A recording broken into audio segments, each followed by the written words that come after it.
So I would like now to invite Stacy Brooke to come to the stage. Stacy and I met last May in Geneva. Stacy is a young stroke survivor and advocates for what she calls passion-based therapy. It's truly a pleasure, Stacy, to be able to have you with us today. Thank you for coming.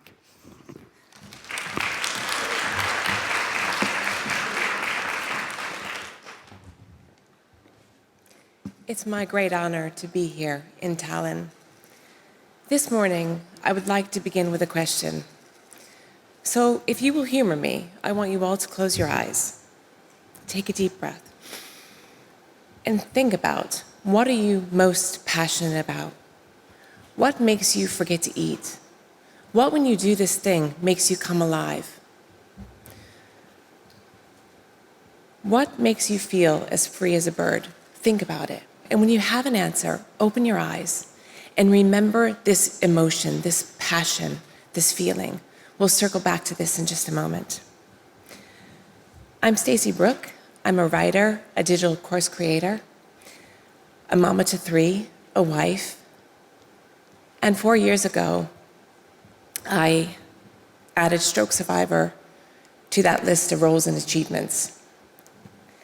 At 46 years old, I suffered a 1 in a million stroke from a carotid artery dissection. When I woke up from a 10-hour surgery, I couldn't walk, talk, or feed myself. It left me close to death. Yet, within 4 years, I'm standing in front of you today.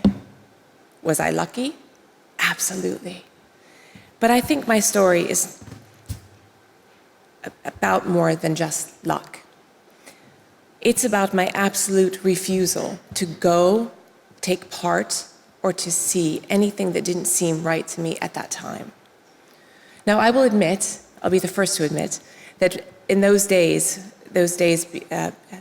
or weeks or months after my stroke, my head was utterly foggy. And by the way, it still is sometimes. However, instinctively, I knew that there was something more than what my neurosurgeons or my therapist or even my well-meaning family and friends could think of or could imagine for me. So instead of being placed in a rehab factory, I bulldozed the white coats and anyone, for that matter, who didn't see my recovery my way. Unwittingly, I went full force towards a more holistic approach. Despite not being able to speak, read, or write, I began relentlessly following my passion for writing.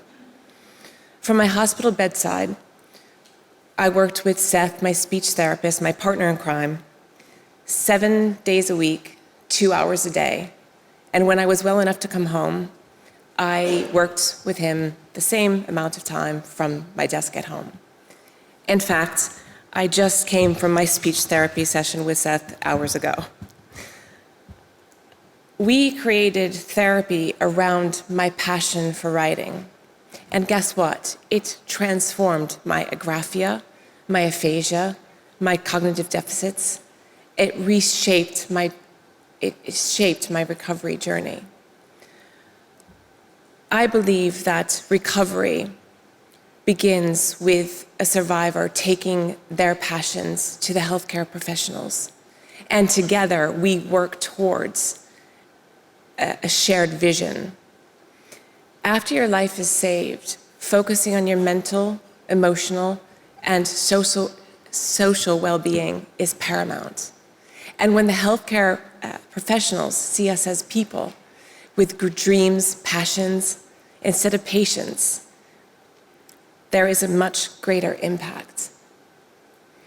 If we see ourselves as part of a team, instead of patients and doctors, we perform better because we're working off the same energy. Imagine that you wake up tomorrow in a hospital. Your right side is paralyzed. You cannot speak. You need help to go to the toilet. And imagine your neurosurgeon telling your spouse that you will never read or write again due to your severe aphasia. Imagine being prescribed antidepressants because of the significant amount of weight that you've just lost, not at all because you're depressed. Imagine a close friend proclaiming, "I'm sick of your stroke." Imagine yelling at your children, at your laundry machine, at not being able to count, not being able to set the dinner table properly, breaking a glass, crushing it with your bare, stroke-affected hand, feeling like a social pariah, being afraid each time you close your eyes. Imagine the sadness of lost relationships. Imagine being told by your doctor, "You can walk, you can talk, why don't you just be happy with that?" And then imagine getting up each day defiantly, because that's exactly what stroke recovery actually is. Now, let's circle back to your passions that you just visualized a few moments ago. This passion transcends any illness. Latch onto it, make room for it. And if you're lucky enough, you will have the grit to build a village around you, the guts to make a plan for yourself, and the moxie to keep following this passion no matter what life challenges you with. Personally, I have found the approach of passion-based therapy more motivating than sticking pegs correctly in the right holes or fishing out objects from a box of beans. I still have trouble finding my keys if I've stupidly placed them in my right-hand pocket. Success breeds success. I feel empowered each time I write one word, a whole sentence, or a speech. Now, I realize that implementing passion-based therapy in the healthcare system is challenging. Resources are limited. There's a lack of standardization, and to measure its impact is tricky. However, it enriches our experiences as survivors. And I wholeheartedly believe that passion-based therapy is a strong building block to meet us where we are right now. I see a world where we continue to build on this people-centered care with the significant shifts towards holistic and equitable care with a focus on mental health.